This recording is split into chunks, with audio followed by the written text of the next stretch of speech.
course.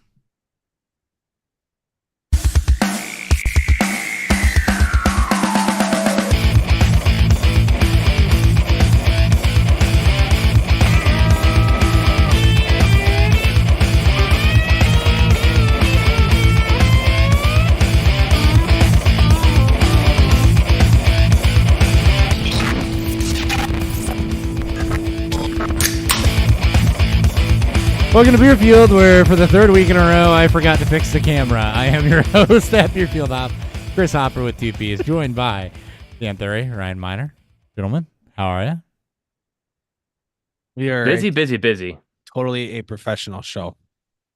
Yes. Totally. Don't let anyone tell you differently. But what's that in Anchorman where he's like, "Where are my legs?" Like my arms over here is gone, but then my mic shows up, and then it's gone. Actually, There it is. Now my shoulder's back. all right, let me rephrase. I do know what I need to do. I just hesitate to do it because every time I restart OBS, my graphics card drivers go insane, and I'm not entirely sure why. Man, I just don't feel like dealing with it. So, when my computer decides to reboot itself, the next time it updates, you'll get to see our pretty faces. Until then, sorry. So we got the latest news to go through, and then we are gonna hit a 6-pack of Smash or Pass. I've got descriptions written up for 6 NFL players. Dan and Ryan are gonna decide, based on the information I give them, whether they will smash or pass. More on that here in a little bit, but first, we're drinking. What's fueling Beerfield?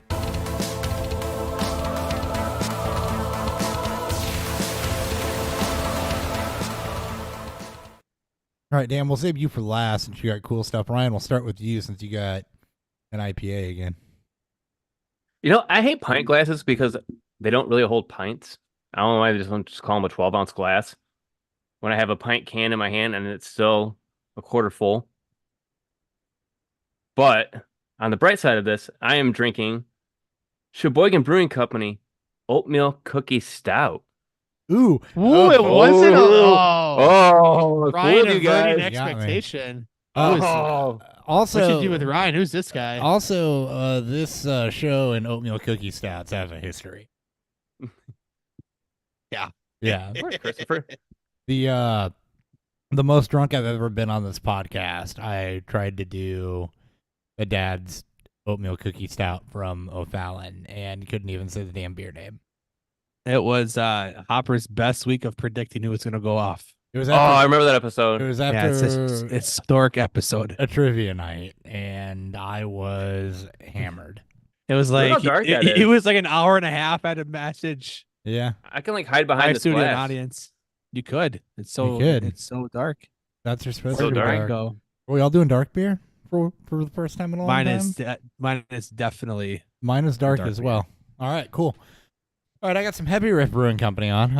Ooh. Vanilla Coffee Underbrown. So Ooh. you cannot always get the Vanilla Coffee Underbrown. I was listening to, they actually had Jared from Heavy Riff on the Stubborn German podcast last week, and I was listening to him talk about this beer.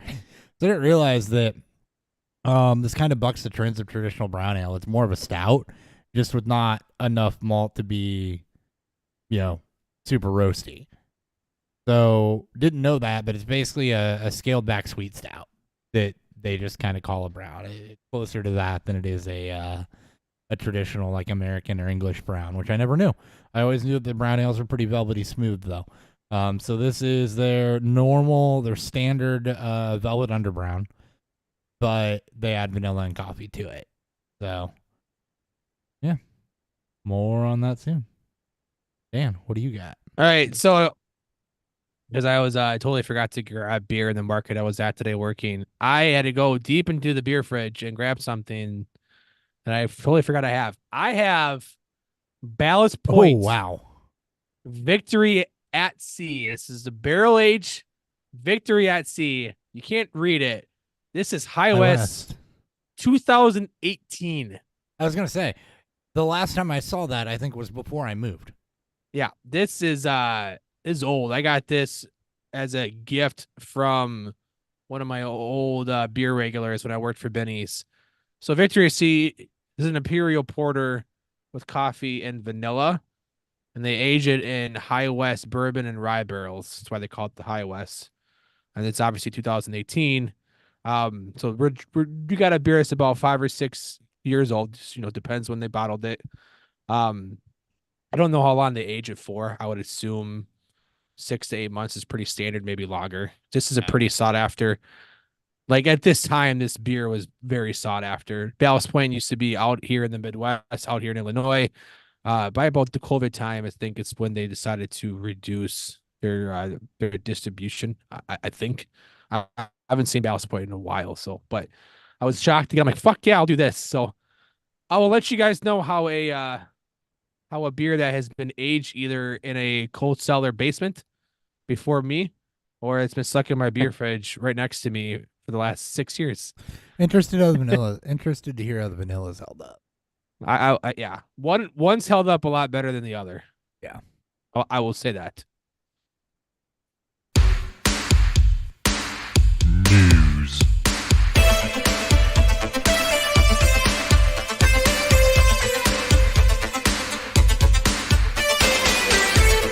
All right, we'll start it off on the sad note. So what should have been a celebration and generally, was they got to the end of it, but Chiefs Super Bowl parade there was a mass shooting, 1 dead, multiple injured. Many reports coming out.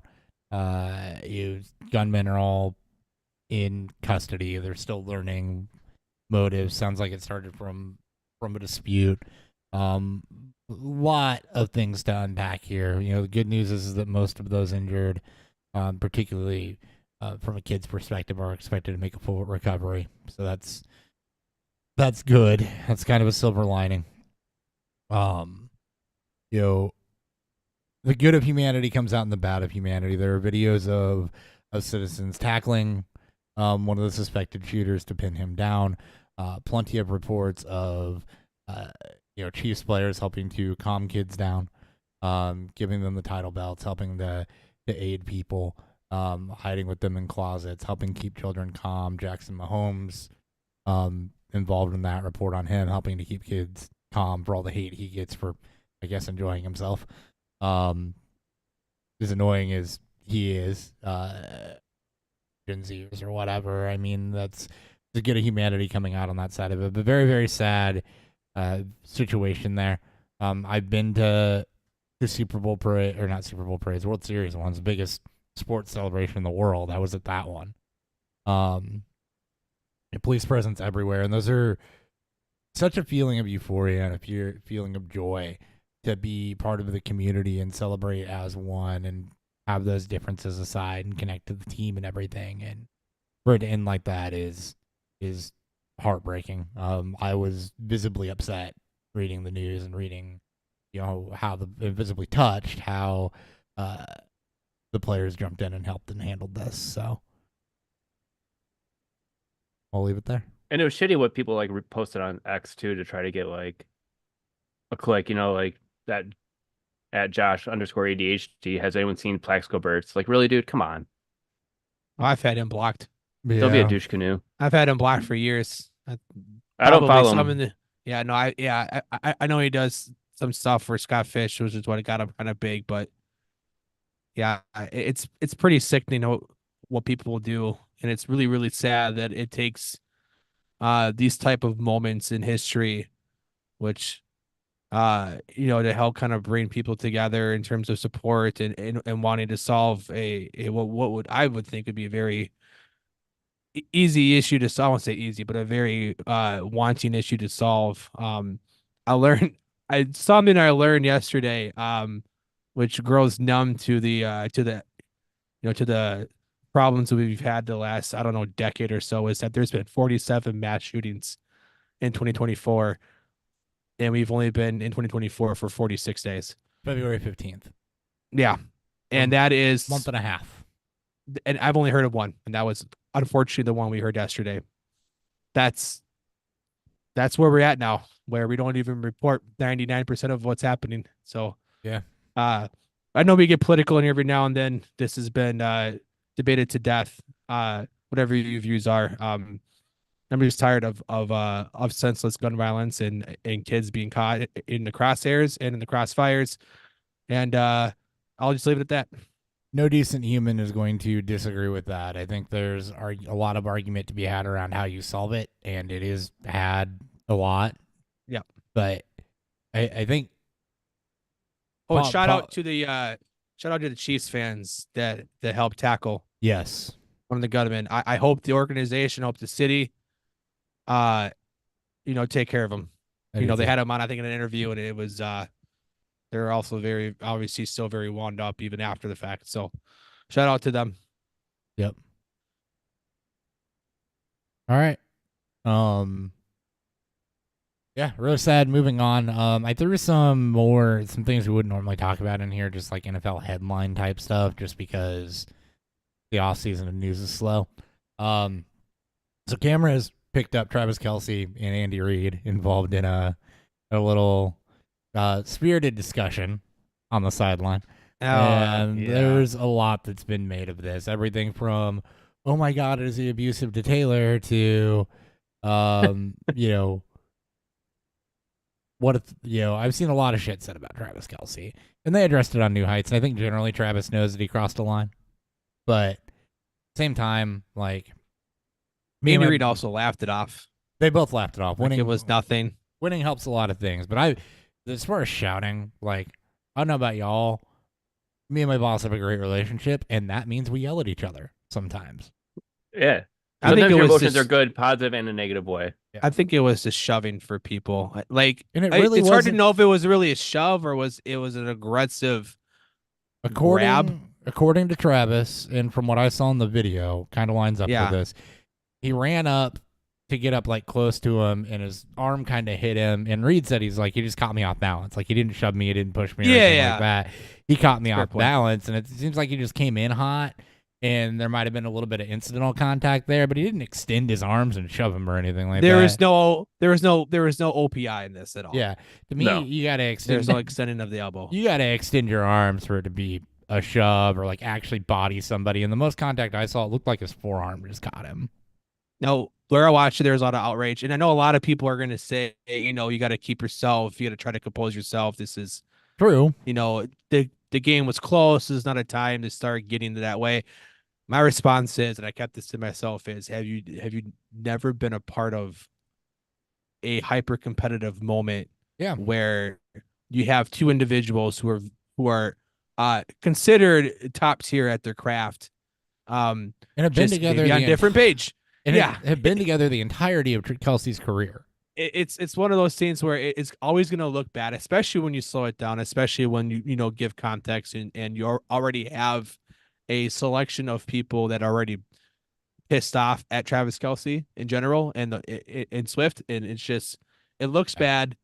And I'm glad that they talked about it and just cleared it up. It's just I've been there. I think we've all been there. Ryan, I'm sure you have, with sports and at some point I've been there with I've been there with people I've shut down. I understand completely where it comes from. You're just very, very heated and you're very passionate about wanting to make a change and be better. With coaching, for sure. I mean, like, I've screamed at kids plenty of times, and it's not like, abusive screaming. It's just like, trying to get the point out. And where Travis, when I was out of line, I don't think he was really out of line. That's just the way they are.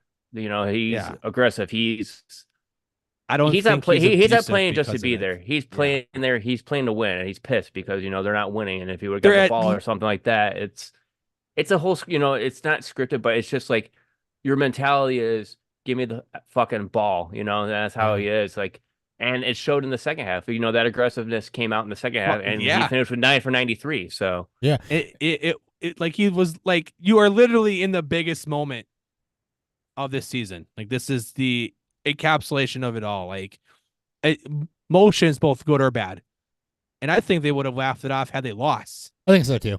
And yeah. And Jason put it best. They both have a tendency to wear their emotions on their sleeves in the heat of a competitive moment. And the cameras caught it, and it sounded like, from what Travis and Andy both said, it sounded like it was a lot of, I want to be on the field and help my team win. That was right after Pacheco fumbled.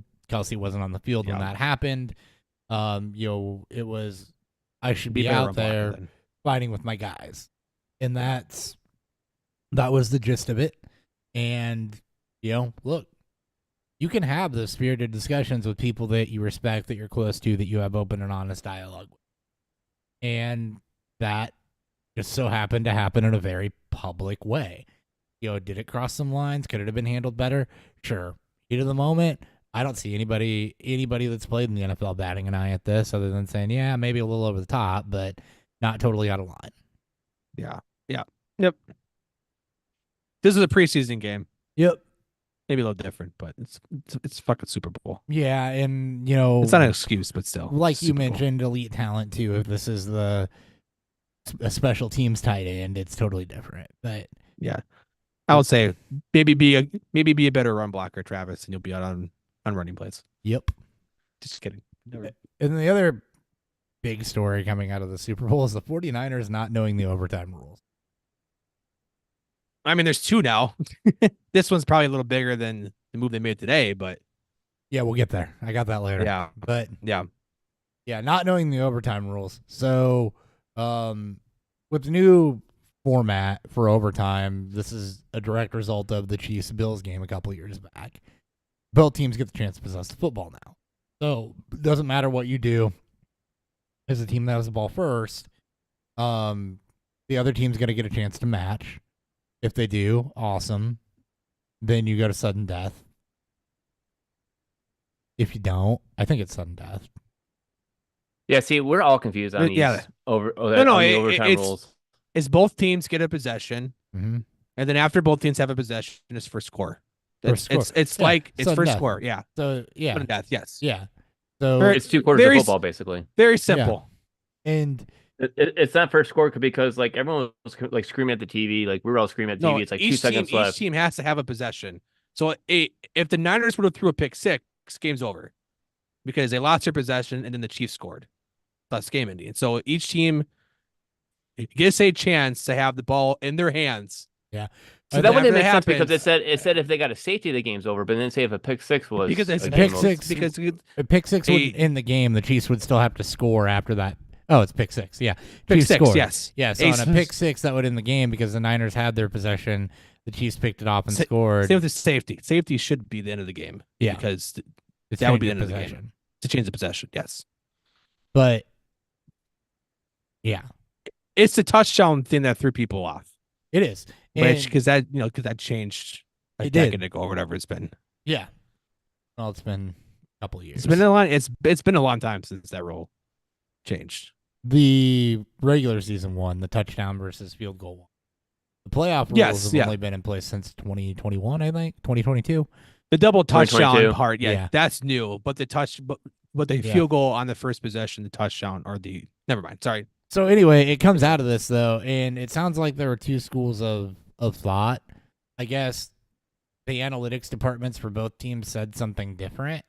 The 49ers, according to Shanahan, he was playing for the third possession Yes. because, and I could see that where analytics says the most likely outcome of either drive is a field goal, and then you're playing for the next field goal, right? The Yep. way that game Yep. had gone, Mhm. as low scoring as it had been, that is probably the most likely outcome. But the Chiefs were the mindset of, we want the ball second, so we know exactly what we have to do and have a chance to go in the damn thing. They basically have 4 downs. Yeah. Guaranteed. Yep, and they were even on record of saying we would have went for 2. We wouldn't have Yeah. tried to tie it. Where do you guys land on this? What would you do? Would I have kicked or would I have received? Is that what we're asking? Yeah. You want the ball first or not? If I'm all right, so in San Francisco's defense, It's the I would Super Bowl. Do you Yeah, want the in ball San or not? Francisco's defense, I'd want the ball because my defense is already gassed.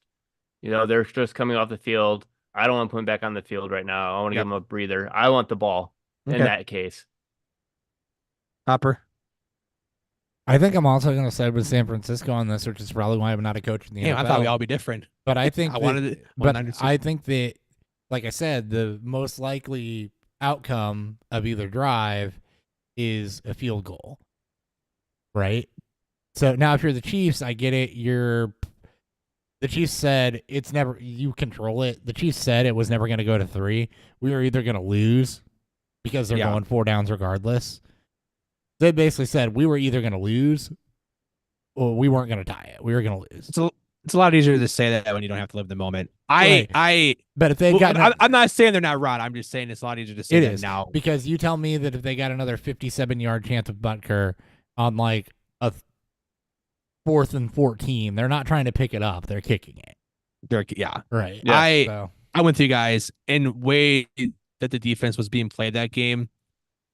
It was I was sweating the under. Thank fucking God I hit all my bets, but sweating the under through OT. Thank God they didn't kick the extra point. I would have also received it. Like people mocking San Francisco for getting the ball first clearly didn't watch the game then, because that had multiple possessions written all over it.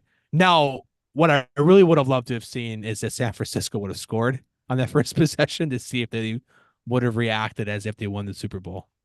Because there were some players that legitimately thought it would have been it. That a touchdown would have ended it. Yeah. And I would have fucking loved to have seen that. Now, that part to me is inexcusable. Like, they should have talked strategy. That is absolutely that part is inexcusable. Because, especially after the Chiefs said that they had practiced literally the 2 weeks, every single day going through, like, you guys have to understand what this overtime rules were if we get to that point, which happened. But yeah, I was kind of hoping they would have scored just to see the false reaction. It would have been pretty funny. It would have been great.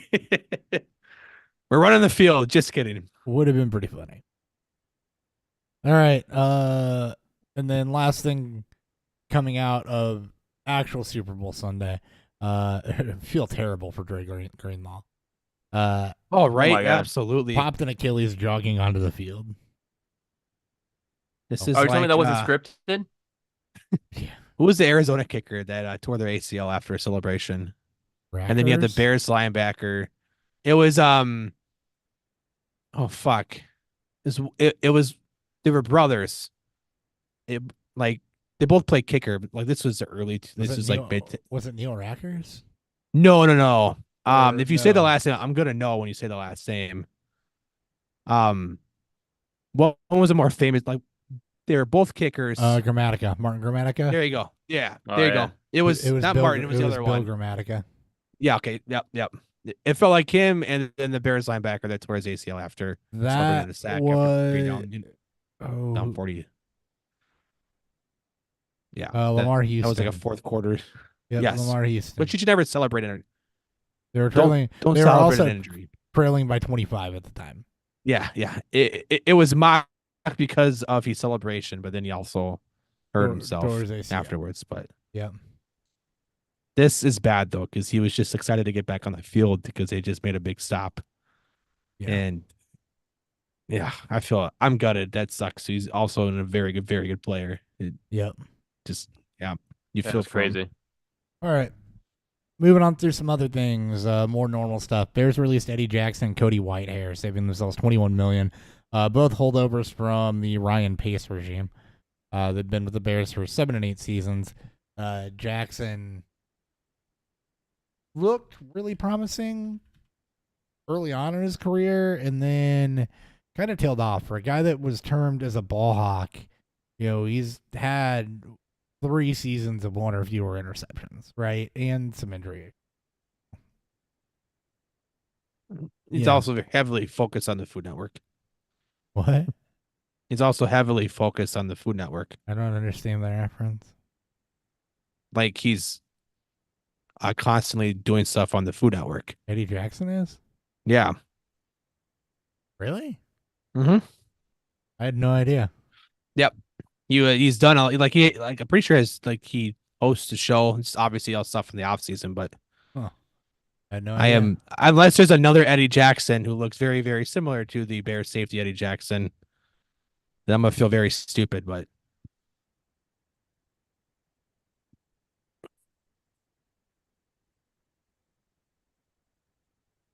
There is. Eddie Paul Jackson is an American There are chef two and different Eddie former Jacksons. football cornerback. Yeah, there are two different Eddie Jacksons. Oh my God. He is a former football player. He played for the See, okay, Panthers, the at least I Dolphins, was- the Patriots, and the Redskins. Okay, at least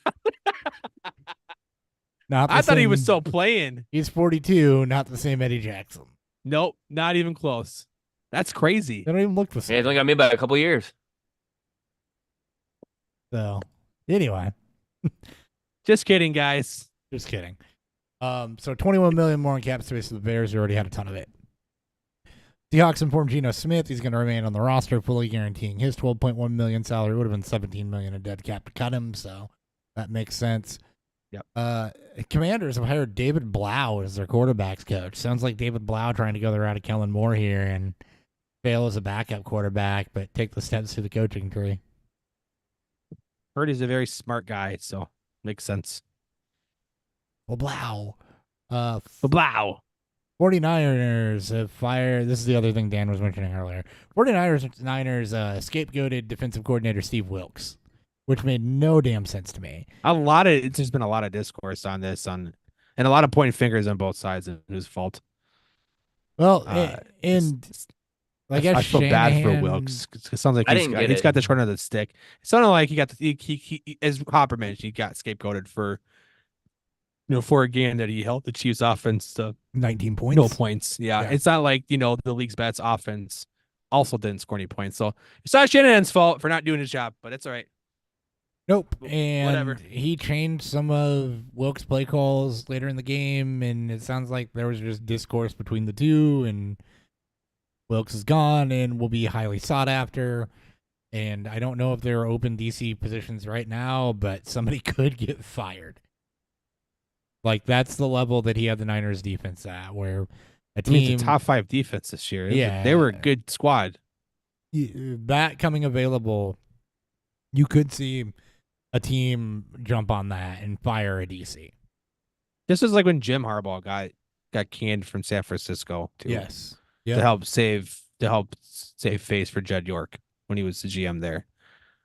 If I know that he was kind of like he was brought in because he was only there for 1 year. He was brought in to kind of do whatever Kyle Shanahan said. It always felt like he was handicapped to what he wanted to do. Yep. And he would not really be praised when they do well, but he would be the guy that they would yell at when he didn't. Obviously, Bosa came out and said that there were some things that they weren't prepared for, and it was all being shaded towards Wilkes. And yeah, I'm glad he hopefully he goes to a spot that actually wants him and not Yep. just wants to, do whatever. So And when the Jets fire Robert Saleh next season, he can go.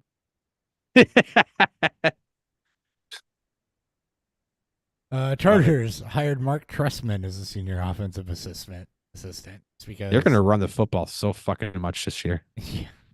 They're gonna be they're gonna bring back Eckler and then just throw him all the ball. Yep. Because although draft like Will Shipley or some shit like that. There you go. It's a bona fide receiver running back. Bengals released AJ McCarron, thus allowing him to sign with the St. Battlehawks of the UFL, going back to his spring team. Chiefs extended Steve Spagnuolo, well deserved. Matt Corral going to the UFL's Birmingham Stallions. Steelers and Mitch Trubisky mutually agreed to part ways, and the Seahawks are hiring former University of Washington offensive coordinator Ryan Grubb. That's it for news. Sweet. All right, That's so news. as we run through some of these other segments in the offseason, I'm not making new drops anymore, but because it's our last run, I'm just going to start finding random drops for things that Fuck yeah. I forgot about or we haven't used in a while. So bring back the oldness. I love it. this is going to be a smash or pass. This might be kind of apropos. Beer goggles.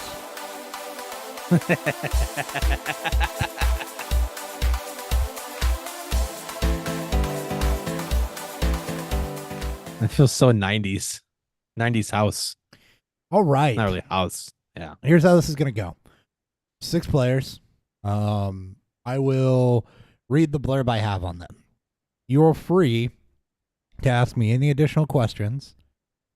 that do not pertain to the team that they play for, or that would identify the player. If you pick up on it, that's fine. But you're not allowed to ask me any like former team information, anything like that to help identify. You're simply trying to make a decision on whether you would smash or pass. Does that make sense? Okay. Yep. All right. Yeah. All right. Player 1, and the positions will be obvious based on the stats I have in here. The player 1. I was second in the league in passing yards and fourth in passing touchdowns. Third in first down conversion success, but I was 12th in money throws, but 11th in interceptable passes. A 6.7 air yards per attempt suggests room for regression. However, being third in the league in drop passes may balance this out. I've also appeared in a Super Bowl. You say he's also appeared in a Super Bowl? Yes. Okay. Pretty sure I know what this says. Yeah, me too. Do I was supposed to say like state our name? Like Yeah. do I go Ryan? No. Smash or pass? Smash? Smash or pass, whoever if you want. Smash, because I know who it is, because I've heard the stat already. Okay. Well, wow, Ryan. God. Wow. Dan? I will also smash. All right, who you got? My homeboy Jared Goff. Is that who you thought it was, Dan? Yeah, it was either him or Purdy. Maybe Yeah. we'll number 2. Yep, it is Jared Goff. All right. Kind of get the just now. Let's warm up. Y'all ready for player 2? Yep. It's just hard to believe that he was second in passing yards too, because like when they were saying he was just behind It's Tua hard in to passing believe. yards. Yeah. Well, no, like he was behind Tua in passing yards. I was like, holy I thought crap. for a He was. second it could have been Tua. There, Second. he was, But then you said Tua led the league. you said he's been in the Super Bowl. I'm like, well, not Tua then. and they were real similar in interception rate and stuff too. Like Goff and Tua were basically the same quarterback this year. Yeah. They pretty much were. All right, player 2. I threw for 4,000 yards, but only a 3.7% touchdown rate. My interception rate was 2.5% as well. It's tied with Derek Carr in total QBR, which isn't exactly a good thing. However, my team was second in pace of play, 6th in pass plays per game, and I was 5th in air yards with a great deep ball accuracy, rating top 10 in the league. There's room for improvement, but based on the team's offense, my play was exceedingly subpar. I'm not exactly making a good argument for smashing here. I think. What was his rushing production?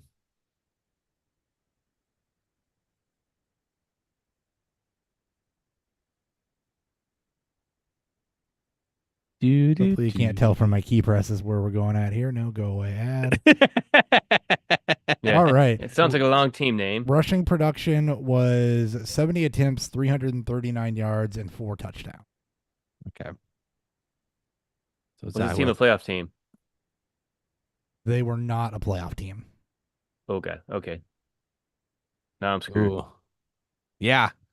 I 'Cause I was thought thinking of one someone way else. because it was very skewed towards passing. Yeah, I was thinking you're probably thinking the same one that I was, Dan. Weren't you? Yeah. I'm gonna pass on this person. Ryan? Yeah, I'm passing too because who I thought it was going to be is not who I thought who it is. That's why I asked about the playoffs. I was Right. like, all right, if it's Ryan, this who'd you guy, think it was? Baker Mayfield. I thought it was Lamar. No, it would have been totally unfair for me to skew. Although it would be something I Yes, would do. yes. I'm not. It would taking be. that That's away why from I you. was. I'm not trying to do that. If here. I thought it was Baker, I would have smashed the shit out of it, but I didn't think it was Baker. And Baker was close in a lot of statistics. It's generational talent, Trevor Lawrence. Yeah, I have soured off on him pretty heavily. I won't say heavily. Sorry, I have. I'm lukewarm. That is starting to turn sour. The offense, I didn't realize how good the Jaguars' offensive pace and everything was and how bad he performed in it, because that pace of play and those team That's a Doug stats Peterson for pass staple. attempts and everything is like, that's like gold mine for quarterback productivity. That's why I was so hyped, because Dorian Peters' time with Wentz, and Philly was, top 10. And it very felt like this is Lawrence's wheelhouse to play higher pace. I think he did the same thing with Clemson too. It just it could obviously still work. He's only played for 3 years, but Still, and he got hurt. I'm still like, yeah, the numbers that 21 class, my fucking God. bad. Dude, so heartbreaking how bad it's been. Yep. Hurt so good. It's the bad hurt, Yes. the bad touch. It's like heartburn. You. It's that it's no a antacid can take care of. Yeah. Tums isn't helping this. Yeah. Lawrence and Mayfield were close in a lot of things, by the way, but I think Obviously, expectation was expectations are totally different. Baker's touchdown rate was a lot higher too. He was closer to 5%, even though the overall passing yards and stuff were the same. His interception rate was a lot lower as well. He was at 1.8. So, elite game manager. Let's do it. Completion percent, overall passing numbers, and rushing productivity, I think. Yeah, and rushing productivity were relatively similar, but the percentages as far as scoring and turnovers and everything were heavily skewed. Yeah. With For a half thought, I Lawrence thought being maybe it was worse. Sam Howell, but then you told me the interception rate, and I'm like, oh, it can't be Sam Howell then. Sam Howell. Yeah, that's why I was thinking Baker Mayfield, because he like turned it around Yeah. after being like, such an interception guy. I thought Baker had Yeah. more yards, but then I knew he had a higher touchdown rate. So Jesus, Sam Howell had a 3.5% or 21 he's picks. fucking bad. Did not His really- sack rate's also extremely high. Did not. Howell was Yeah, basically who realize we all that. thought he was going to be. Yeah. Yep. Just oof. Howell was 3/4 of Jameis Winston. He was 21 for 21. Wannabe Jameis. 2/3, however you want to look at it. Not everyone it. can be Jameis. Not everyone can be Jameis. All right. There is no 20 for 20, but there will be a 30 for 30 for Jameis. All right. Only running back of the bunch. You all ready? Okay. Yep. Despite playing in only 13 games, I had 1,200 scrimmage yards, and 1,000 of those were in the run game. I was targeted a career low 33 times, but maintained a catch rate above 80%.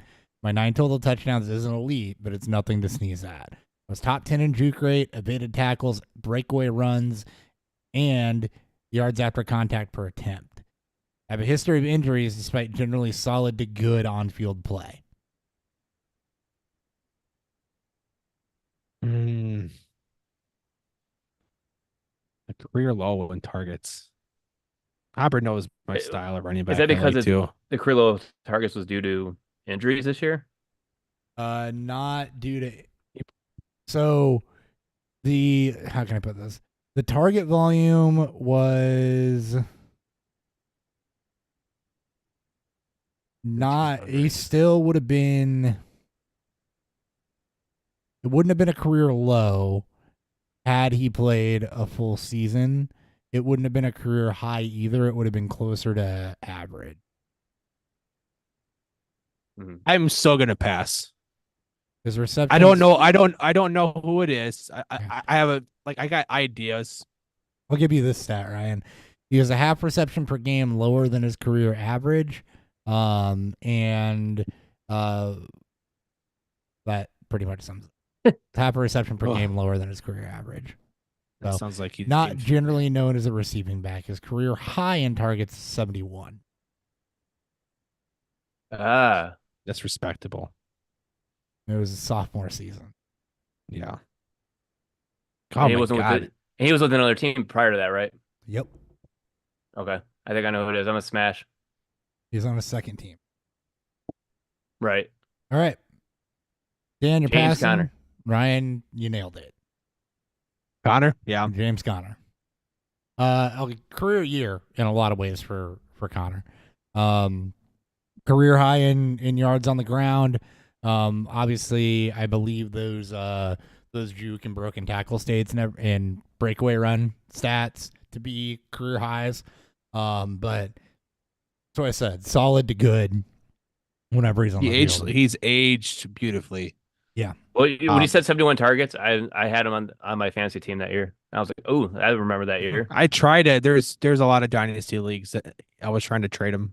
I'm trying to trade for him during my champ runs if I needed a back, like anything. I like Connor. I love the story. I still think he's almost always a value. He's still going to be a value this year. Oh yeah, especially now. Is it I'll still say what I said, but Is it 3 straight guess. seasons of 1,000 scrimmage yards? So in his first season over Oh. 1,000 rushing, so good. it was hard for me to find a running back that was under the radar enough for me to put something out there that was divisive. He's a like true that. definition of under the radar. I was listening to a show today, and his ADP in best ball right now is 25. Wow. It's RB25. RB25. He's gonna be sealed this year. Yeah, again, it's, I love it's it. hard to be upset about that. So All right. Let's see. You guys want to do beer review now, or do you want to hit the last 3 and then do it? I've got about a quarter left. I mean, You're drinking a fine, bomber no of a better. stout. You're fine. I mean, it's still a 12 ounce. It's not a bomber, but Ah. it's also, I mean, it's a BA, so it's gonna be heavier. I think this is lighter than 12% Well, on the let's do it small now. end, but it's still 12%. Let's just do it now. Break it up a Okay. little bit. Yeah. Beer review.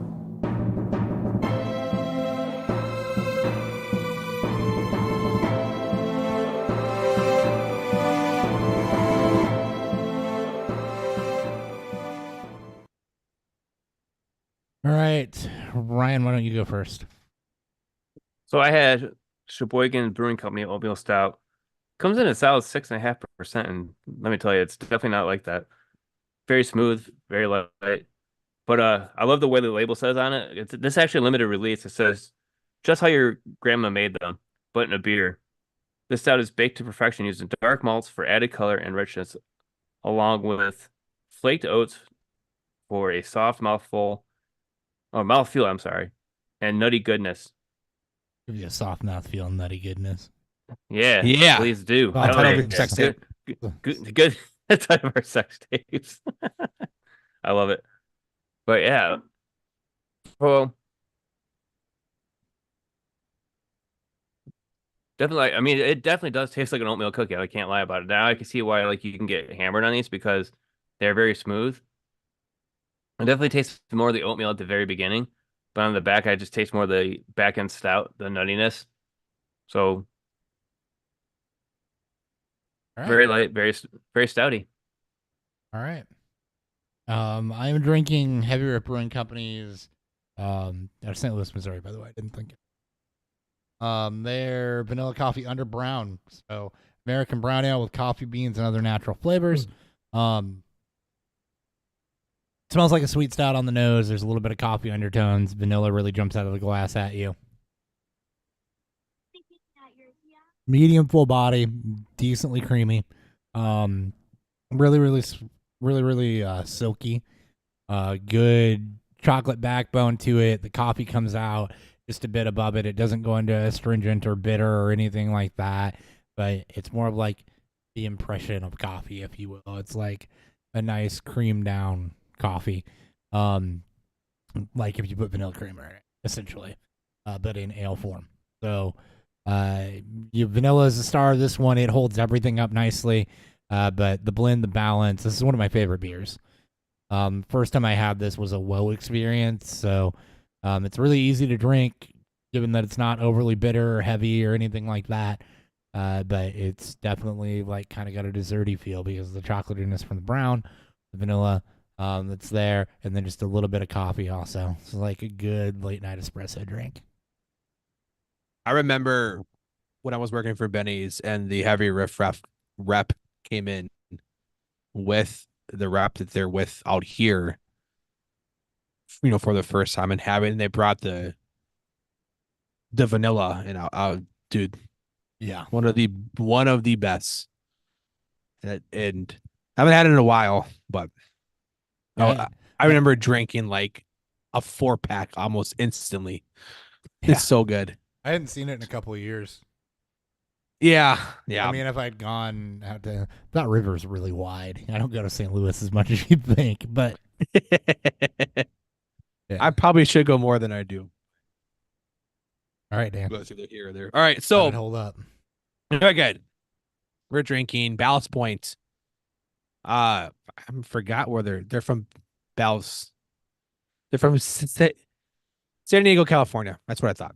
So Ballast Point on San Diego, California. This is a Victory at Sea. This is the High West 2018 barrel age version of it, aged in High West bourbon and rye barrels, imperial porter with coffee and vanilla.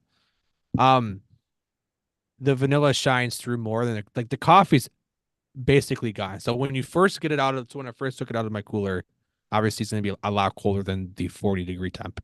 The not 40, but 45, 50-degree temp that it would warm up to. There's zero coffee and some hints of vanilla. And then as it's warmed up, the vanilla is pretty much has gone, and you get very, very faint hints of coffee.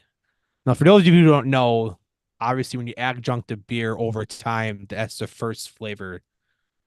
Those are the first flavors that tend to go. Even if it's barrel aged, even though you want to get excited and drink these beers when they get older, adjunct beers of anything, they'll lose those flavors over time. And obviously, that'll vary based on storage, bottling or canning, and then just overall, quality of the beer itself.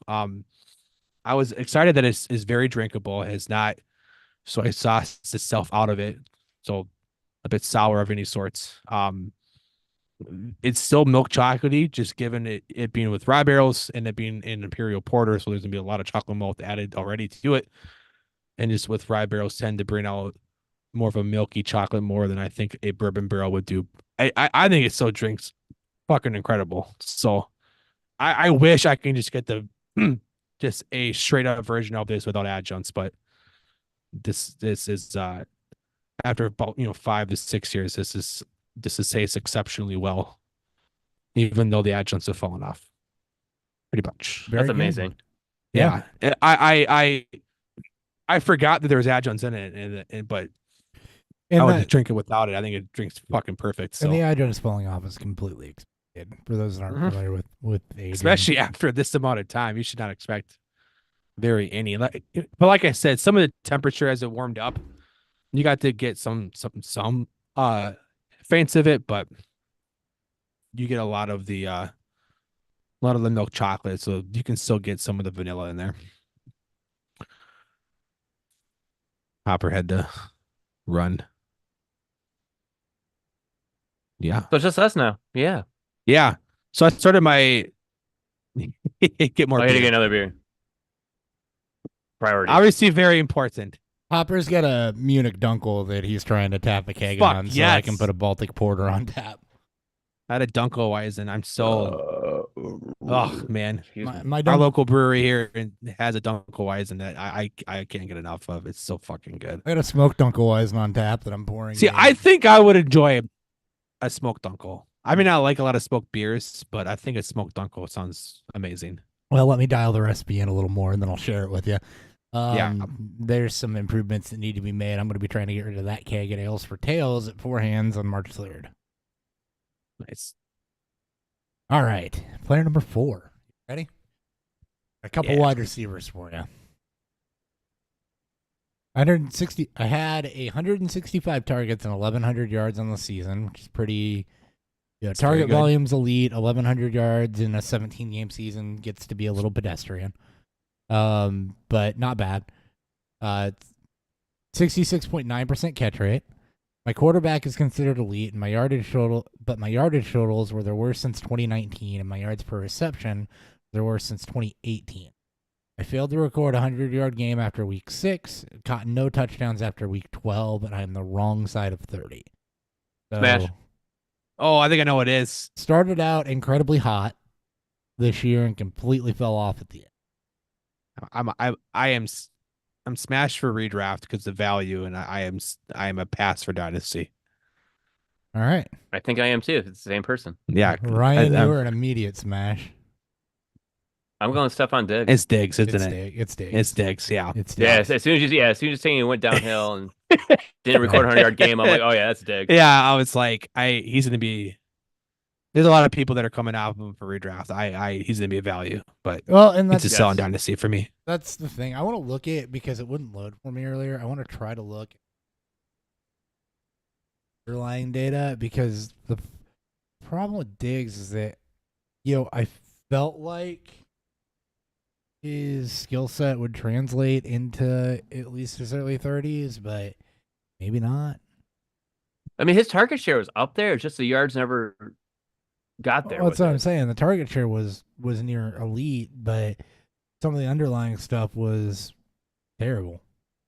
I think this is Buffalo's inability to draft his replacement, and Yeah. now you're trying to rely on a wide receiver who, like, Yeah. It- 13 like he's still an elite route runner. He just had a down year. And He Josh did. Allen wasn't as much as Josh Allen has been. 13th in Like Yak. he was still obviously Allen's still amazing, but 13th in Yak, Who- 8th in unrealized air yards. He was, let's see, And dropped an easy touchdown too that he would have had and would have ended that streak many weeks ago. 77th in yards per reception, which you don't really love. 31st in Got that yards per route 2020 season. run. 46th in target separation. 96th in cushion doesn't matter. 10th in juke rate. 6th in drops. I mean, it's a very mixed bag. Is what I'm getting out of this. 40th in contested catch. I mean, he kicked ass last year. he's 14 kicked was- ass every year since he's been in Buffalo. Yeah, It's that people remember the end of the season because he was a top 10 receiver, I think, for most of the first. Well, he was, half. and then He- it completely dominant. fell off. Yeah. And then Buffalo struggled to produce throwing because they don't have a number 2 at all. It's just Diggs. There's no real trust. And then obviously James Cook started to take off and Buffalo shifted towards winning the ball or winning games by running. Mm-hmm. And again, it's just, yes, there might be some issues to take from this, but I think it's more so that Diggs just had an off year and Allen just kind of, we got some more bad than good, I think, at times, but I will take the dip that will be in redraft for him. I fully expect him to be undervalued through most of the early to mid off season until more casuals come in and you get name cachet for him. Okay. All right. You ready for number 5? Yes. please. All right. Player number 5. I went for 1,300 yards on just 105 targets. Very respectable 71% catch rate. Astronomical 17.9 yards per reception. All career highs by a long shot. I had just 2 drops and respectable but not great contested catch rate and target separation numbers. So to give you an idea, that's usually wide receiver 2 range in those spots. I was 18th in yards after catch. I had a below 25% target share and was just 53rd in route runs. Essentially, you could call me highly efficient with more room for volume. 9 games of 15 or more fantasy points. PPR fantasy points or just fantasy points in general? Whatever player profiler uses. I think it's PPR. I think PPR. It's full point, yeah. How many This targets do you is- have again? 105. Turn that into 1,300 yards. Yeah. It's who I thought it Wow. was. I am smashing so hard I'm hulking out. You go look it up. He's- I had a very good idea of who it was. You had a Had hunch and very went and high- verified. I had a hunch and I had to verify because there were some stats. I'm like, well, maybe it wasn't that, but I would have smashed either way because I was pretty confident that who I thought I was, and I think you and I have talked about it. I think we talked about it we last talked about it episode. last week. Yeah, I am. Yeah. I like I'm that dumbfounded one. right now, so I'm Are gonna you? pass. You're going to pass? Yeah. 1,300 scrimmage yards, 7 touchdowns. Brandon Ayuk. Oh, Now you can. Yeah, is he really gonna come back? Is he gonna? All right, so he has 1 year left on his he contract. can't and he said- leave this year. Can't leave. No, exactly. but he should. If San Francisco lets him walk after this, they're fucking stupid. You should let Debo walk. Yes. Yes, absolutely. Yep. Like Ayuk has to be the future of this receiving core. You can draft replacements for Debo and shit and bring some twos in, but Yeah. Ayuk has to be Ayuk's the only future. 25 years old. Yeah. 25 was years weird. old, good numbers, and he's overshadowed by. If you give Ayuk a chance to be a 1, I think you'll be handsomely rewarded. He is the one. He was the one this year. I don't like he played. People He don't operates perceive him more that as the way. true traditional receiver than it. He does, but I want to see his target rate go up Yeah. into that true 1 range, and get him up in the 130, 140 target range, and let him eat. If only Shanahan really wanted to, target pamper one person. That's the only downside is that there's a lot of Not that. there's a lot of If you mouths wanted to to win the feed, Super is my Bowl- favorite cliche. If you wanted to win the Super Bowl, he should have threw the ball to Brandon Ayuk more. I mean, maybe Ayuk Not- leaves. Not Maybe Jawan goes to a Jennings. team that actually wants to throw him the football. Could be. The Oakland Raiders or the Las Vegas Raiders. With what quarterback? He can go to Kansas City and play with Mahomes. God, that'd be awesome. Mahomes and Rice. That'd Run be it back. amazing. Yeah. 3-peat. All right. Last one. That's one. All right. Tight end. Tight end. Oh, these are the best ones. 5th in red zone targets and 2nd in total touchdowns amongst tight ends. Totaled 700 plus receiving yards. 4th in dominator rating while leading tight ends in contested catch rate despite a subpar passing game for at least part of the year. True catch rate was an astounding 100%, which I don't think I've ever seen before, even for a tight end. Just on that many targets at least. Despite these good underlying metrics, I had just 6.9 yards. That's wrong. It was 9.6 yards per reception. I was on the wrong keys when I typed that.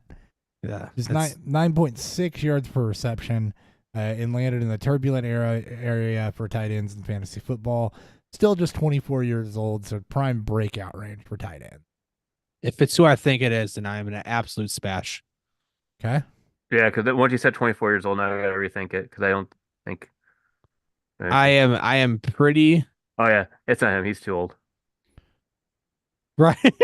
I didn't look this time. I'd look for age. I had to verify the age. I'm like, I don't know how old half these people He'll are. be 25 playing next season, but 24 as we speak. If it's today. especially if it's who I think it is, I'm glad I have him on my dynasty rosters right now because I'm feeling pretty fucking good. All right, Dan's a smash. Ryan, you smash, pass, or want more info? I want more info. Okay, what do you want? Or just want me to start reciting things? Who is this quarterback? No, kidding. that's too identifying. Not doing that. Yes.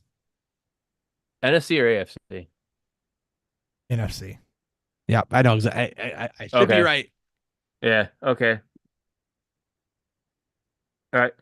Smash. Cole Dan Kmet. goes first. Cole Kmet. Yes. Oh fuck! I thought it was McBride. No. Once you said 24 years old, I was like, oh. I thought I- I missed young. I was all over David Njoku at first, and then you said 24 years old. I'm like, oh shit. I mean, I I don't think still, David- I still. Oh, You thought it was your- McBride? I thought McBride's like 22, isn't he? Your mic went out, Dan. Yeah, I think it's back now. McBride's 23. 20. He might be 22. Just, no, McBride's 24. Just Is he 24 and 85 days. I just remember he had a shit ton of yards, but never had the touchdowns. He also had a lot of receptions too. Yeah. That's fine. Yeah. I also think him as a McBride a actually buy in dynasty. So McBride actually had better numbers than that. Yeah. Cole Kmet just had ugly games, but just got a touchdown like here and there. Cole well, Kmet like you said, like he Cole had some Kmet bad had an- passing to start the season. I'm had an like, all right. ugly offense to start the season. Yeah. He's been an ugly offense his whole career. He had 2 touchdowns against Denver's stout defense back in week 4. That's 85 before I yards and 2 figured touchdowns. everything out. Yeah, it became stout, just not at that time. But yeah, once that 24-year-old came in, I was like, oh, it's Njoku. Oh, nope, it's not. And then I was like, okay. Joku has been in the league for a bit longer than that. Yeah. I just wasn't thinking age-wise. Also 6'6", 260 in Cole Kmet. Like, I'm all And in. his quarterback station can only get better. Yeah. So And receiving core around him could get better. Not a bad. Could you imagine thing. Malik Neighbors there in Chicago? I can, but I don't want to, but I can. Be nice. I'm interested to see if they go double offense. I don't know if they Caleb- should. Go Caleb Williams and then Malik Neighbors at the That same defense time. played really well down the stretch. I think they definitely have a need for. Let's see, they solidified the There's some, linebacking there's some core. edge rushers there that They do need. especially Well, that's just it. They need another edge rusher, and that's where I think they at 9 is where they could get one. And then if they release it- stay and- there. They have so many options to explore, especially if they decide to pick one. They're Right. gonna trade Fields and Because that's where they you know- really need help is the D line. The cornerback situation, especially if they re-sign Jalen Johnson, is fine. The linebacker situation is fine. They'll need to replace Eddie Jackson, but they've got cap space. We'll look at free agents next week. Yeah. But they really need to get a pass. If they can get a pass rusher opposite Sweat, that's the first thing they should be looking for too. With if they're gonna, I mean, we've preached, build from the inside out. So yeah. there's a couple ones because it falls in line with what I've seen for Minnesota. So I've seen a lot of familiar names Mhm. that could also land with Chicago there at 9 too. If it's not going to be double offense or if they don't trade up and shit too. So I mean, cornerback is more depth that they need. They'll need to replace Eddie Jackson. They'll need to replace Whitehair, which ended up being depth into the season. But I still think, even with Sweat, get another defensive end or outside linebacker, something. Get an edge rusher. Anyway, enough about the Bears draft. We'll have plenty of time to talk about that. I think we're done. Thank you guys for tuning in. We will be back next week, and I think next week we are actually doing a pre-agent prep. If I remember Ooh, right. this would be fun. Yeah, we'll free be agent doing primer. a free agent primer with team needs next week. So get into that, Oh yeah. Looking forward to that one. and then it's draft season. I'm already in draft season. Same here. I've started early for once. Nice. Me too. I got a whole bunch of. I'm mock actually drafts already behind the completed. 8 ball. I haven't started shit. So I figured I'd try a little harder than I've done the last 2 years. we're gonna be opposite here, I think, Dan. maybe. Yeah, I It's think we're all- opposite too, Dan, because I've only done one rookie profile this whole season so far. I'll pull. And it's on a running back I knew. I've started quarterbacks. That's all I've done Well, so far. you know that I'll get the hot names at least profiled for the combine. And So- I'm waiting. I'm also waiting for your watch list so I can also know where to stop because I don't No. I'll watch what you watched. Okay, I'll put it They're together the best parts. because I'm not saying you have to. Sure, I'm just saying Tonight. I'll know where I'll need to stop with certain players. Obviously, the big names I we're gonna watch do. regardless. We'll but- watch the big names regardless, and then I'll do statistical analysis to see who I want to pick out of the deeper Yeah. cuts. I don't like picking those guys till after the combine anyway. That's Good luck- also true. Which good we luck also with have tight coming end. up soon too. I go look at running back. No, go look at tight end. Yeah, I'm sure it's outside of Bowers, and I think there's one other name. It's pretty Sanders. wasteland. Yeah. Yep. All right, guys. Well, take care. See you all next week. Yep. Bye.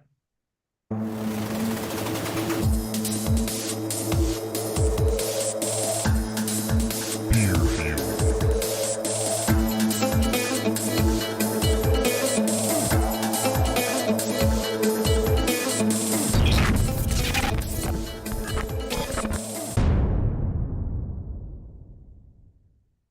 Recording stop.